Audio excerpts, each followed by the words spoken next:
ini akad nikah acara sakral, bernilai spiritual, bukan sekadar peresmian laki-laki dan perempuan yang ingin hidup bersama.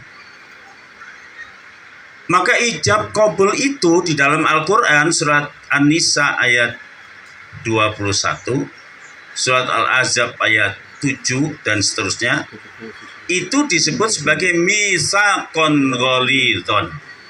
Artinya apa? Ikatan yang kokoh, yang ada kaitannya dengan janji di hadapan Allah Subhanahu wa taala. Dan peristiwa yang sederhana tadi, ucapan Utsman tadi, saya terima nikahnya. Siapa man? Oh, Fitriani hafal betul namanya. Dengan mahar sekian dibayar tunai. Itu sebenarnya satu peristiwa luar biasa. Spontan dalam detik itu merubah hukum yang tadinya haram menjadi halal. Coba. Haram menjadi halal oleh ucapan itu. Tapi yang perlu diingat adalah Utsman, kalimat itu ternyata kalimat janjimu di hadapan Allah Subhanahu wa taala. Karena yang haram menjadi halal itu menggunakan atas nama Allah. Itu berarti akad nikah, ijab kabul yang kau ucapkan tadi harus bisa dipertanggungjawabkan di hadapan Allah Subhanahu wa taala. Ini denger nih pengantin-pengantin lama itu, jangan domblong aja. Kalawora kadang-kadang sama istrinya, mentang-mentang udah tua. Dulu waktu pengantin baru, Masya Allah, jalan teratuk batu kakinya sedikit, hati-hati adek sayang. Punya anak 3, 4, kemudian sekarang jalan, kamu lu jalan duluan sih, kenapa? Giliran gue prosok ke got, katanya matanya di mana sih orang jalan nggak pakai mata. Nah, ini berarti dia tidak menghayati makna daripada mitsaqon ghalidhon. Mestinya pepatahnya itu atau apa namanya, pikiran kita, tua-tua apa? Jadi Enggak. Tua-tua kelapa. Makin tua makin kental santannya.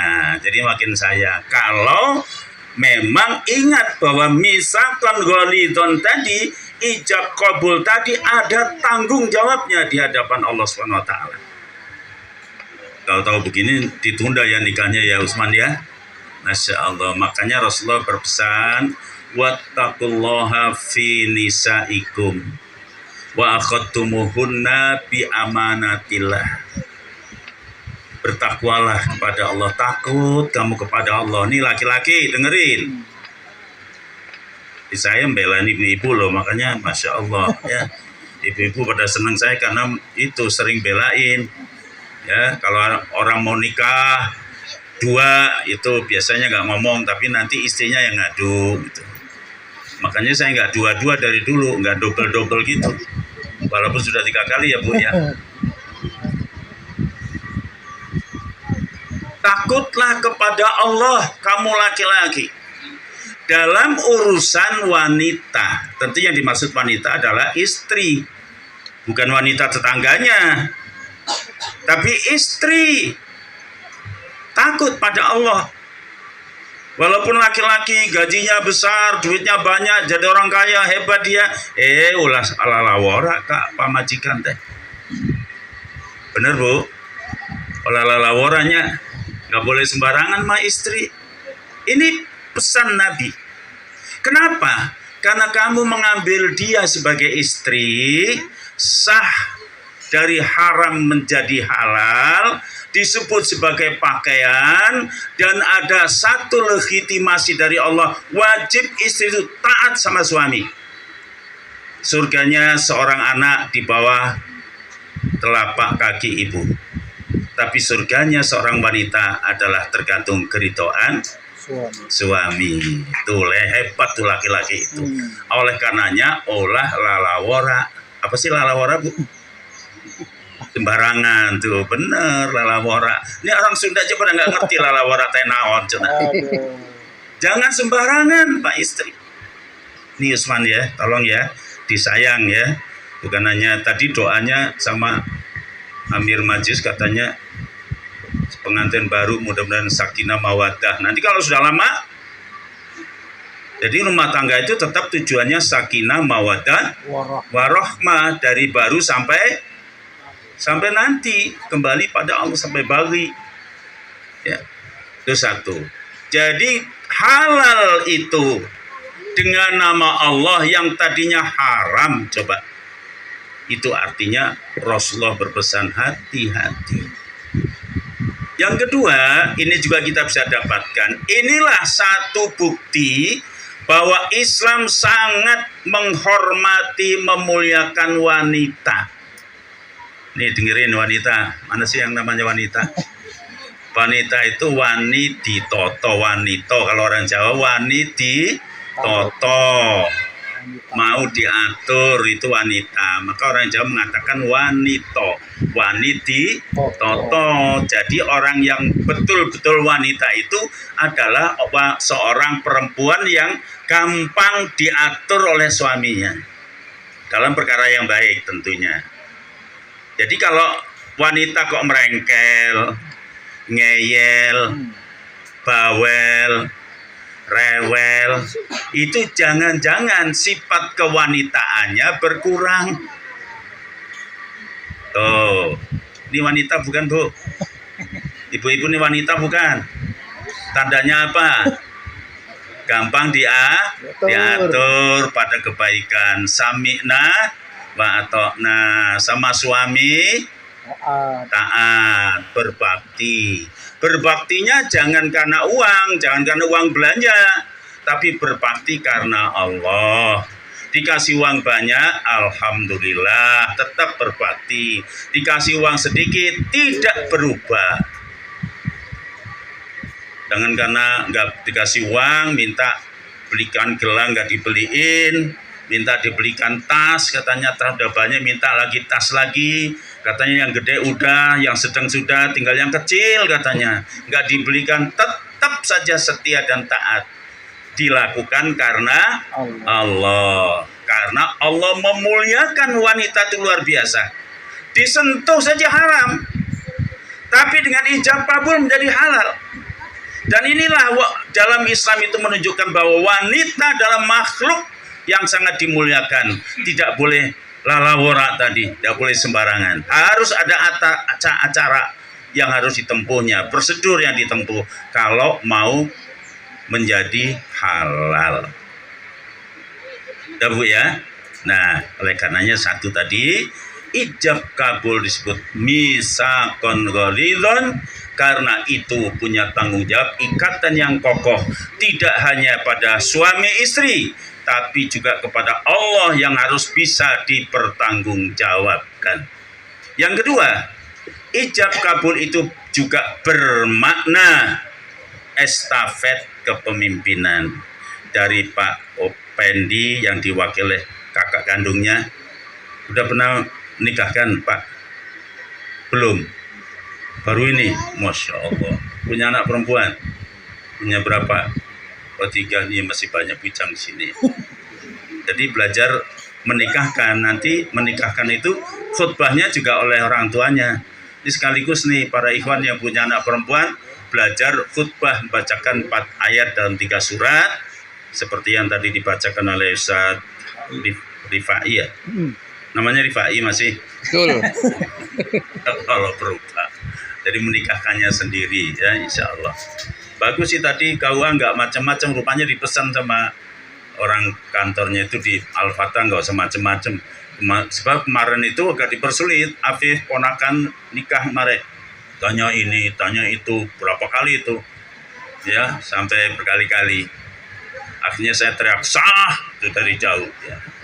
Nah, oleh karenanya Alhamdulillah, ini estafet kepemimpinan diserahkan seorang wanita, manusia yang dimuliakan oleh Allah, yang dari keluarganya dirawat dengan segala kasih sayang, karena dunia semen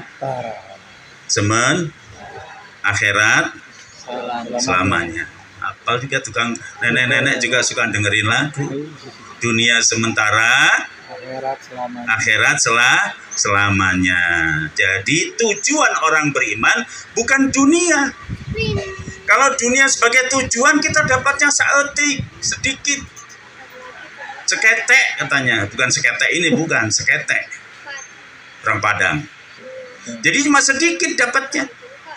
Mata ulurur, kesenangan yang sedikit yang bisa memperdayakan kita tersesat. Itu dunia.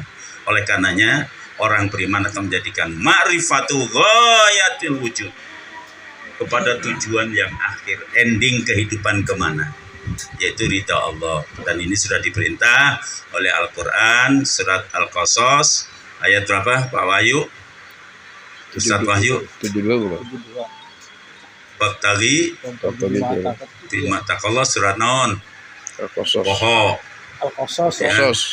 Al-Qasas ayat 72. Waktari fima takallah darul akhirah wala tansa nasibaka minat dunya wa ahsin kama ahsanallahu ilaik wala tabghil fasada fil ard innallaha la yuhibbul mufsidin. Raih oleh kamu yaitu kampung halaman yang kekal dan abadi. Di akhirat sudah disediakan kampung halaman, tempat yang kekal untuk selamanya. Tadi itu arana hirup tehnya ke sana kita orang beriman ini. Usman terutama pengantin baru, bawa istri, nanti anak-anak dan seterusnya ke sana arahnya. Kita juga begitu sebagai orang beriman, jangan dunia sementara. Sana yang kekal dan abadi di sisi Allah, yaitu kampung akhirat. Jangan kamu lupakan nasibmu di dunia yang hanya berapa tahun? Mau panjang umur, pendek umur ibu-ibu nih. Nah, mumpung saya lagi pegang mic ini, biasanya doanya dikabulkan. Mau berapa tahun, Bu? Panjang umur, pendek umur? Panjang umur, alhamdulillah. 200 tahun? Kepanjangan. Pendek umur berarti. Nanti sore? Nggak mau juga. Nah, ini dunia model begini nih, panjang nggak mau, ya, dipendekkan umurnya juga nggak mau. Memang sementara, maka ke sana. Jangan kamu lupakan nasibmu di dunia sebagai tempat bermain. Kemudian wa ahsin kama ahsanallahu ilaik, berbuat baiklah kamu, ya, sebagaimana Allah telah berbuat baik. Jangan kamu lakukan dosa dan maksiat, kerusakan, karena Allah tidak suka pada orang yang membuat kerusakan. Maka dalam sebuah hadis Rasulullah sebut, orang yang cerdas itu adalah selalu berbuat baik untuk bekal sesudah hari kematiannya. Al-Qaisu mandana nafsahu wa amila lima ba'dal maut. Kemudian sedikit lagi, rumah tangga yang baik akan melahirkan lingkungan masyarakat yang baik. Dari masyarakat yang baik akan tercipta sebuah bangsa yang baik. Dari bangsa-bangsa yang baik akan tercipta peradaban yang baik. Jadi cikal bakal itu bukan sekadar nikah biasa, berbuat baiklah kamu. Karena dari cikal bakal rumah tangga ini akan melahirkan kehidupan yang sejahtera dunia akhirat. Hari ini dunia sedang dilanda sakit parah, stres, dibayang-bayangi oleh perang dunia ketiga, perang nuklir, semua sudah ngasah golok. Bayangkan kalau tiap hari kita bertetangga, tangganya tiap hari ngasah golok, sebelahnya ngasah celurit, sebelahnya ngasih siap-siap pementung tiap hari. Kemudian kita keluar dipleroi sama orang, plerok tahu ya, dipleroi ya, tahu nggak dipleroi, dipelototin gitu. Ya, bayangkan tuh kayak apa itu hidup. Ini dunia ini, sedikit aja salah ngomong. Ya, ngomong seorang siapa presiden Amerika namanya? Donald Bebek sih. Donald Trump ngomong coba. Urusan dagang aja heboh dunia. Kalau dia bilang pencet tombol nuklir ke Asia, ke Cina, ke Iran, udah kita walaupun tidak langsung pasti kena dampaknya. Jadi artinya bahwa ternyata rumah tangga yang harus kita bangun harus didasarkan kepada iman dan takwa kepada Allah Subhanahu wa Ta'ala. Artinya tanggung jawab terhadap istri, tanggung jawab terhadap anak-anak menjadi tanggung jawab suami. Yang ini berarti kita ikut andil menciptakan kedamaian dunia. Nah, inilah yang bisa saya sampaikan, mudah-mudahan ada manfaatnya. Pengantin baru dan pengantin lama, mari kita bangun rumah tangga yang sakinah mawaddah warahmah, ciptakan keluarga dari manusia-manusia yang beriman dan bertakwa kepada Allah Subhanahu wa taala. Al-Fatihah. Walhamdulillahi rabbil alamin. Wal afu minkum. Wassalamualaikum warahmatullahi wabarakatuh.